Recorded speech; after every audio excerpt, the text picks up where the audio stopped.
Sir, my concern is not whether God is on our side, my greatest concern is to be on God's side, for God is always right.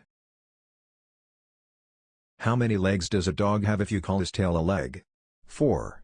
Saying that a tail is a leg doesn't make it a leg.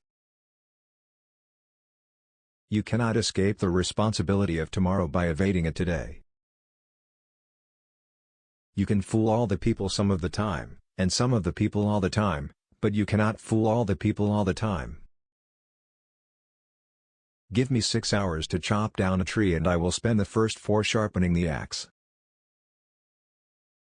The philosophy of the schoolroom in one generation will be the philosophy of government in the next. I want it said of me by those who knew me best, that I always plucked a thistle and planted a flower where I thought a flower would grow.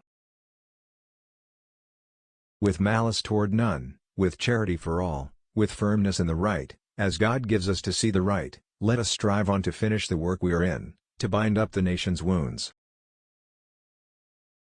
All the armies of Europe, Asia and Africa combined, with all the treasure of the earth, our own excepted, in their military chest, with a Bonaparte for a commander, could not by force, take a drink from the Ohio, or make a track on the Blue Ridge, in a trial of 1,000 years.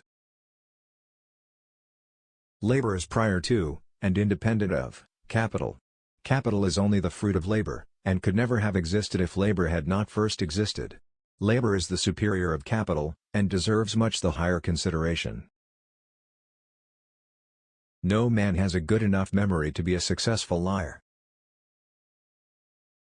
A friend is one who has the same enemies as you have. At what point then is the approach of danger to be expected? I answer, if it ever reach us, it must spring up amongst us. It cannot come from abroad. If destruction be our lot, we must ourselves be its author and finisher. As a nation of freemen, we must live through all time, or die by suicide. Character is like a tree and reputation like a shadow. The shadow is what we think of it, the tree is the real thing. I am a firm believer in the people. If given the truth, they can be depended upon to meet any national crisis. The great point is to bring them the real facts. Those who deny freedom to others deserve it not for themselves, and under the rule of a just God, cannot long retain it.